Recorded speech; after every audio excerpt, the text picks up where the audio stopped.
Olá pessoal, tudo bem com vocês? A aula de hoje será sobre gênero textual, especificamente sobre o HQs. O que são HQs, professora? Vamos conhecer agora. HQs são histórias em quadrinhos, mais conhecidas como HQ, é a abreviação de história, H, quadrinhos, Q. É o nome dado à arte de narrar histórias por meio de quadrinhos. O que isso quer dizer, professora? Quer dizer que as histórias em quadrinhos são histórias contadas e para que sejam contadas são utilizados quadrinhos. Veja aqui, na tirinha abaixo existem 3 quadrinhos e neles estão contando uma história. E toda a história ela tem início, meio e fim. E as histórias em quadrinhos não seriam diferentes. E todo gênero textual tem um objetivo. E qual o objetivo das histórias em quadrinhos, professora? Divertir, diversão, gargalhada, fazer você rir, humor. Esse é um dos objetivos das histórias em quadrinhos. Mas temos outro, informar. Algumas histórias em quadrinhos informam algo, dão uma informação. Nessa que vocês estão vendo aí abaixo, ela fala sobre educação no trânsito, né? Então aqui vai informar sobre a educação no trânsito. Existem diversos outros temas que são utilizados nas histórias em quadrinhos para informar, certo? E quais as características? Primeira de todas, que a gente viu no início, os quadrinhos, né? Toda história em quadrinhos deve ter seus quadrinhos. E existem quadrantes, como são chamados, de vários tamanhos, certo? Aqui abaixo temos 2 exemplos de quadrantes que são utilizados na formação das histórias em quadrinhos de diferentes tamanhos. Vai depender muito da cena que será contada dentro do quadrinho. Às vezes existem partes das histórias em quadrinhos que não existe esse formato explícito visto do quadrante, mas o formato dele é visivelmente de um quadrado, apenas não tem o desenho visível do quadrado, mas o formato é de um quadrante. Certo? Essa é a primeira característica. Se é uma história em quadrinhos, obrigatoriamente terá quadrantes, certo? Outras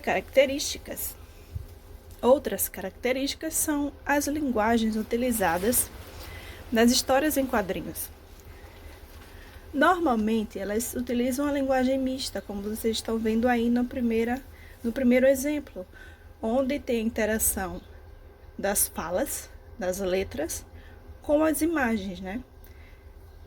Linguagem verbal, a fala, e linguagem não verbal, a imagem. Quando há interação das duas, chamamos de linguagem mista. É o que está acontecendo aqui no primeiro exemplo. No segundo, o que pode acontecer?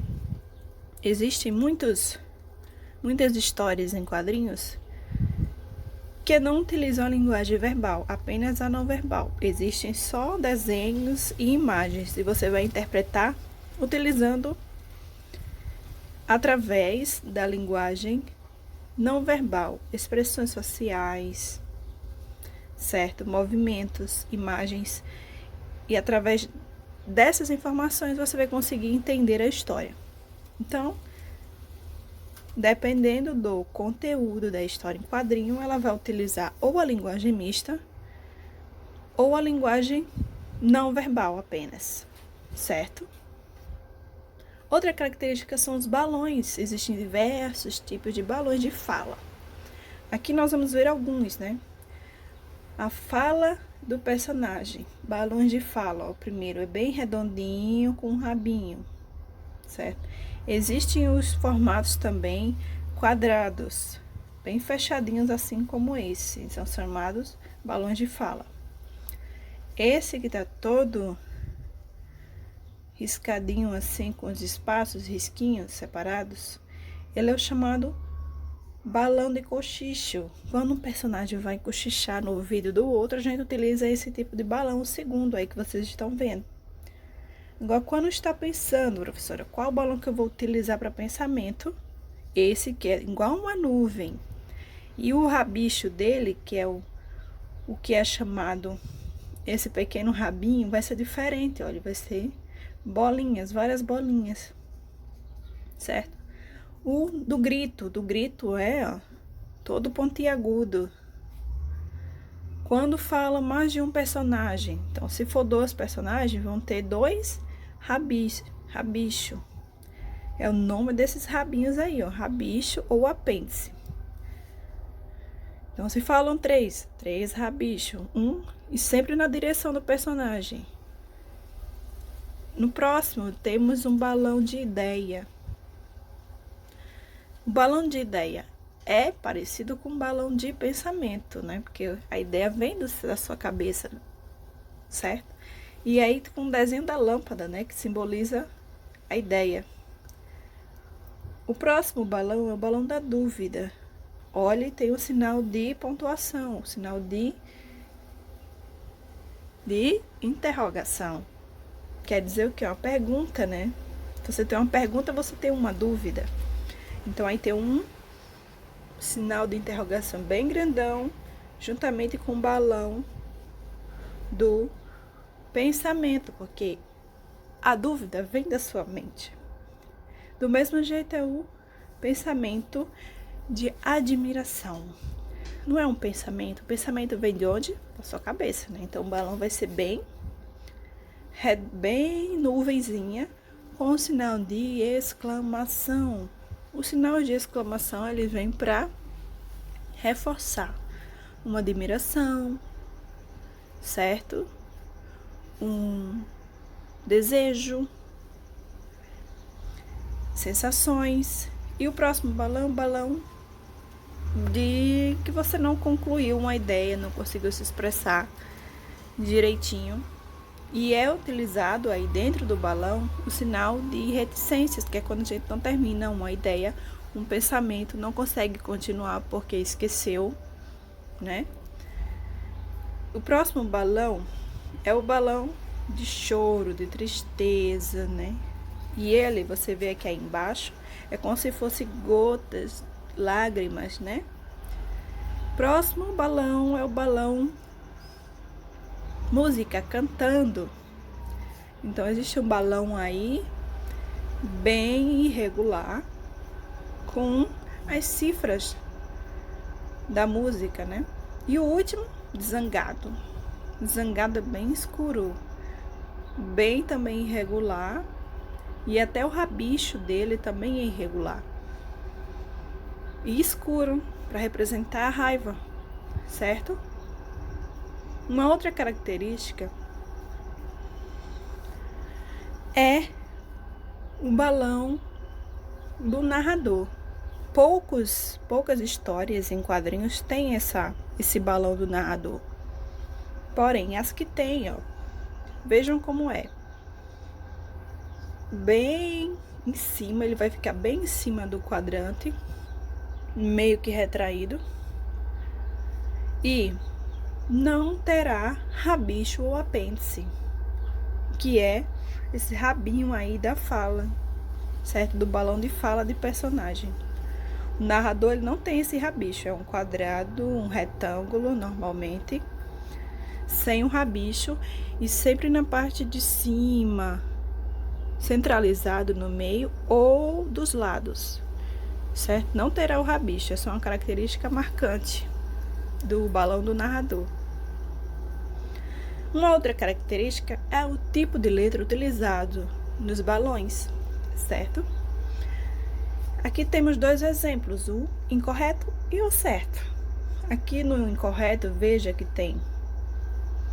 tá com letra maiúscula, porém, muito juntinho, o que dificulta o entendimento da fala.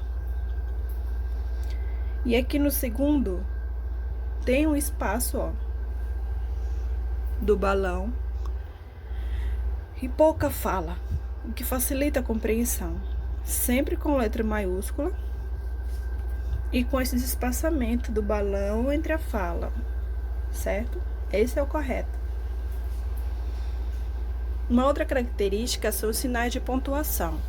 Os sinais de pontuação, principalmente o de exclamação e interrogação, são muito usados.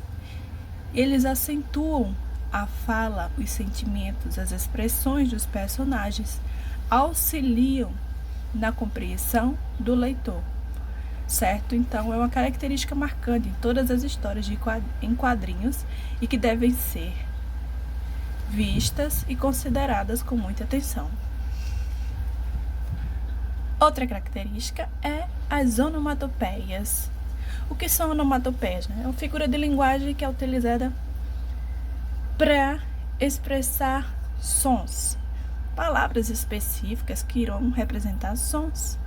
Por exemplo, a palavra tic-tac, que vai representar o som de um relógio. Tic-tac, tic-tac. E aí abaixo tem outros exemplos que vão representar determinados sons. Ding, por exemplo, de um sino. Bang, puff, boom. Temos vários outros. Esses são alguns exemplos e que vocês vão encontrar muito nas histórias em quadrinhos que vão representar determinados sons. Em outros países, as histórias em quadrinhos são chamadas de comics, como esse aqui que vocês estão vendo aí, do Batman, certo? No Japão, são chamados de mangás. Os mangás têm algumas características específicas. Por exemplo, os olhos são sempre grandes dos mangás. Temos os mangás preto e branco, que são também muito famosos no Japão. E em desenhos animados já temos os coloridos, né? No Brasil, nós temos uma turma que faz muito sucesso nos quadrinhos. Quem serão? A Turma da Mônica. Isso! Eles fazem muito sucesso entre as crianças e jovens, e inclusive os adultos. E quem foi que criou a Turma da Mônica?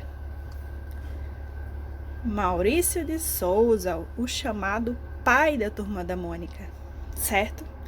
Então, agora que você já sabe diversas coisas sobre os HQs, vamos realizar atividades? Até logo! E esperem as atividades para reforçar o conhecimento, certo? Até logo! Beijos!